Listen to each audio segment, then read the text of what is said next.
Allô tout le monde, mon nom est Audrey, je suis cofondatrice de Vile Gathering. Je viens en live aujourd'hui parce que le temps des fêtes arrive à grands pas. Dans moins d'un mois, on va être rendu à Noël. Puis, je voulais venir vous donner quelques petites suggestions de cadeaux de Noël pour des joueurs de Magic the Gathering, soit expérimentés ou des nouveaux joueurs, ou que ce soit même vous qui voulez vous gâter pour Noël. Ben, je voulais vous donner quelques idées. Bien sûr, je ne suis pas payée pour le faire, mais je voulais quand même partager des choses que nous, on a achetées nous-mêmes pour notre famille, puis qui nous font vraiment plaisir, puis qu'on trouve pratique à avoir aussi autour de la maison, là, puisqu'on est des joueurs et des collectionneurs de Magic the Gathering. Alors, je vais vous donner quelques petites suggestions aujourd'hui, mais j'espère que ça va vous aider pour pouvoir avoir plus d'idées pour remplir vos bas de Noël, puis peut-être le dessous du sapin avec des belles attentions. Alors, on a des petits compteurs comme ça. Je trouve ça super cute.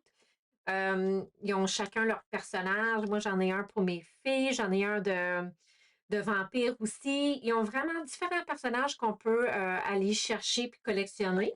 Puis ce que j'aime, c'est que non seulement que la vie en dessous, il y a aussi le dommage de commandant quand on joue 1v1 avec quelqu'un à un jeu Commander. Donc, c'est super le fun à avoir. Ça, c'est super pratique. Ça se met bien dans un petit bas de Noël. Fait que c'est super le fun. L'autre chose que je trouve hyper importante à avoir, puis que nous, on a vraiment beaucoup, c'est des sleeves, des protège-cartes. Alors, moi, personnellement, ben nous, personnellement, on aime bien ceux de Dragon Shield. Je trouve qu'ils ont une belle qualité. Ils ont différentes textures, donc je vais vous montrer, là. Ils ont toutes les couleurs possibles aussi, donc n'hésitez pas. Ah, vous voyez, celui-là ici est dans le rouge, donc il est comme plus mat en arrière. La seule chose, c'est que l'original, euh, il va chercher la lumière, donc il y a tout le temps comme un petit reflet dedans. OK? Mais c'est personnel à vous, là. Moi, j'aime ça pareil. J'ai plein de decks qui ont ceux-là. Sauf que Dragon Shield ont sorti une nouvelle sorte que je trouve extraordinaire. Le derrière est plus mat, mais ils ont ce qu'on appelle le non-glare. Non-glare, c'est qu'il n'y a pas le reflet. Je vais vous le montrer. Là. J'ai sorti un de nos decks ici qui a cette sleeve-là pour vous montrer exactement de ce que je veux dire, ce que je parle. Donc, le derrière est plus mat, mais si vous le regardez là, à la lumière, là, il y a comme moins de reflets. Donc, c'est plus facile d'aller voir la carte. Donc, je trouve ça vraiment plus le fun, mais c'est vraiment à votre discrétion. Et ils ont aussi différents thèmes. J'en ai de vampires qui vont sur mon deck de vampires, mais tu sais, ils ont des thèmes d'Halloween des fois, des thèmes de Noël, ils ont des thèmes de différentes collections. Donc, il y a vraiment pour tous les goûts, là, vraiment pour tous et chacun. Alors, ça, c'est quelque chose qui est intéressant aussi. L'autre chose super importante que nous, on aime pour protéger nos cartes, c'est nos cases, nos deck box, qu'on appelle. C'est une boîte pour mettre ton deck dedans. J'en ai des rigides. Lui est mat. J'en ai des reluisants. Il y en a différentes couleurs également. Ils sont vraiment faits rigides. Puis, tu vois, sont quand même assez grands pour pouvoir rentrer un deck Commander au complet avec les sleeves. Alors, ça, c'est une fois que ta sleeve est dessus, c'est sûr que la carte apprend l'épaisseur de la sleeve aussi. Alors, tu sais, on est quand même capable de rentrer là, une bonne quantité de cartes dedans. Sont rigides, alors s'ils tombent à terre, ça protège les cartes. Comme je vous disais, il y a le reluisant et il y a aussi l'option le plus, excuse-moi, le mot, il y a aussi le reluisant. Alors, c'est à votre discrétion également. Et ils ont aussi des protège decks ou des deck box en cuir. Ceux-là ici sont un peu plus gros. Ils s'ouvrent comme ça ici. Sur le côté ici, on a de la place pour mettre notre deck. Et si on rouvre le côté comme ça, on peut aller mettre nos tokens et sur le côté ici, aller mettre soit nos compteurs de vie, des dés, c'est vraiment à votre discrétion et tout se referme parfaitement. Excuse-moi, là, j'essaie de... Bon, tout se referme vraiment parfaitement comme ça. Donc, Il prend pas trop de place. Ça, c'est le gros avec les dés, mais il y a aussi l'option plus petit qui est juste pour le deck. Il y a des options plus grosses aussi pour des multi-decks si vous voulez amener plus qu'un deck dedans. Donc, c'est très, très intéressant. Euh, pour protéger les cartes aussi, nous, on aime bien les cartables. Joël, mon mari, aime beaucoup trier les cartes, les mettre en couleur, en rareté et tout. Puis ils ont vraiment de toutes les couleurs. Alors, ça, c'est Dragon Shield, encore une fois, qui les fait. On a une couleur pour chaque couleur de land possible. Ceux-là ici ont un zip. Il y en a qui n'ont pas de zip. Nous, on aime bien celui avec la fermeture éclair, le zip. Puis, à l'intérieur, vous pouvez voir, il y a comme des sleeves, puis on peut mettre toutes nos cartes dedans. Donc, ça les protège bien, puis on sait exactement quel cartable aller chercher pour quelle carte qu'on cherche. Donc, c'est vraiment pratique. Ça protège les cartes également, donc c'est vraiment le fun. L'autre chose qui est intéressant pour quelqu'un qui joue souvent, c'est ce qu'on appelle les playmats. Donc, c'est les tapis de jeu. Ça, c'est celui de mon conjoint, OK? C'est celui des Phyrexian. Évidemment, il y a tous les thèmes possibles. Moi, j'en ai un de Sorin parce que je joue les vampires. Il y en a avec des elfes. Il y en a, tu sais, avec vraiment n'importe quoi. Et puis, pardon. Et puis, ce que j'aime, c'est qu'il y a Dragon Shield ont aussi fait des Ultimate Guard pour les playmats. Un peu comme les boîtes de tantôt. On peut aller insérer des dés ici à l'intérieur et aller mettre.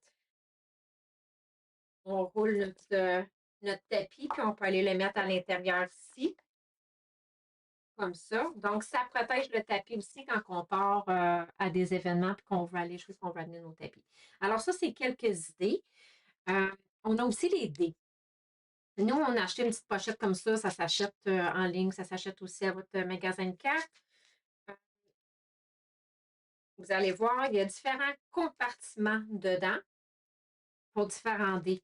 Donc, on a nos plus un, on a nos moins un, on a des 20 là-dedans, des dés bien normales. On a plein de dés là-dedans. Donc, tous nos dés sont regroupés à la même place. On ne se cherche pas. On ramasse notre poche, notre tapis, notre deck, on s'en va. Et puis, ça se traîne super bien dans ce petit sac-là. Alors, c'est quelque chose d'ultra pratique également. Les autres choses que vous pouvez acheter aussi pour les joueurs de Magic, c'est des draft box, des collector boosters, des set boosters, des draft boosters, des petits paquets de cartes de toutes les collections. Si vous savez qu'il y a une collection en particulier, peut-être acheter quelque chose comme ça rentre bien dans un bas de Noël aussi. Puis, si vous voulez acheter quelque chose d'un peu plus gros, il y a les bundles, qui a 10 boosters dedans. Là, il y a la nouvelle collection Xalan qui vient de sortir, là, le Lost Caverns. Mais ça s'achète super bien aussi. Quelqu'un qui commence à jouer, qui n'a pas encore un deck de Commander, peut-être y acheter un deck aussi pre-con qu'on appelle, qui est préconstruit. Alors, dès qu'il rouvre la boîte, il peut tout de suite jouer, la personne peut jouer tout de suite le deck parce qu'il est déjà conçu à être playable, qu'on appelle, ou d'être jouable aussitôt qu'il sort de la boîte. Donc, ça, c'est une autre idée aussi. Nous, ce qu'on a acheté, parce que notre garçon qui vient d'avoir 7 ans voulait apprendre à jouer, c'est ça ici. Donc, c'est Magic the Gathering, c'est Family Game Night Free for All. C'est super le fun parce qu'il y a 5 decks dedans pour les 5 couleurs. Je vais vous ouvrir le jeu pour vous montrer exactement c'est quoi.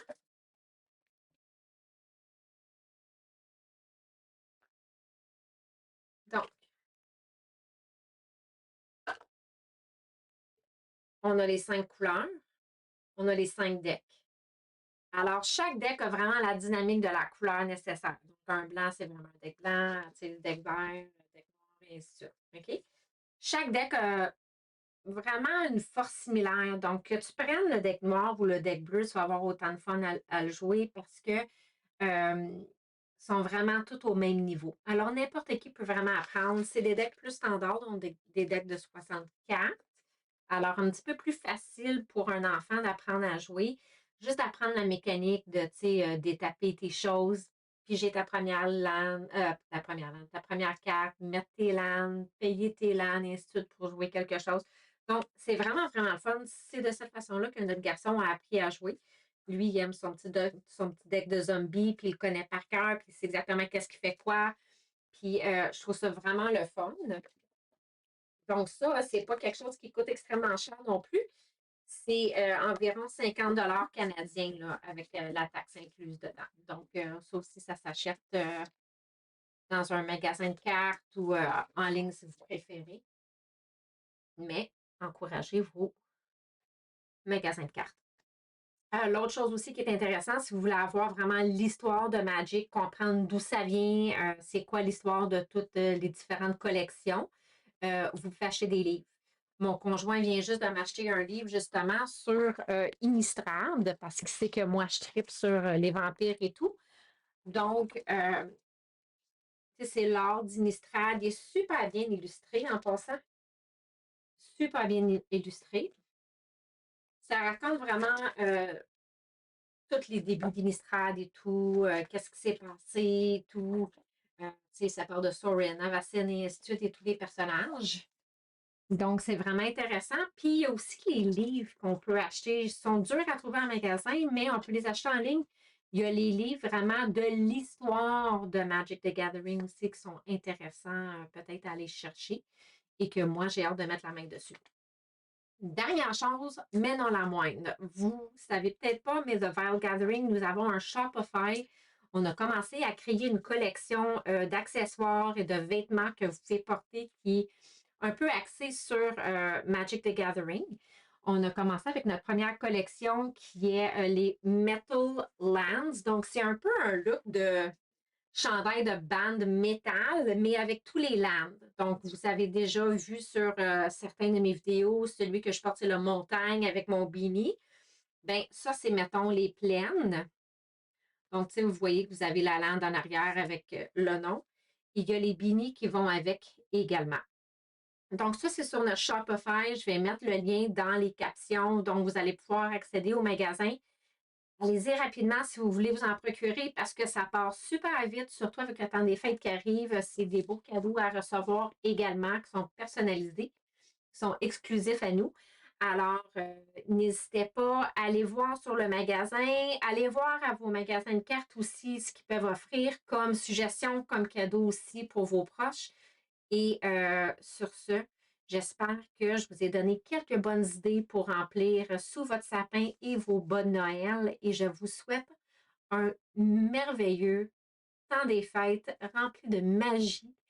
Et restez à l'affût, je vais être de retour avec d'autres lives sous peu.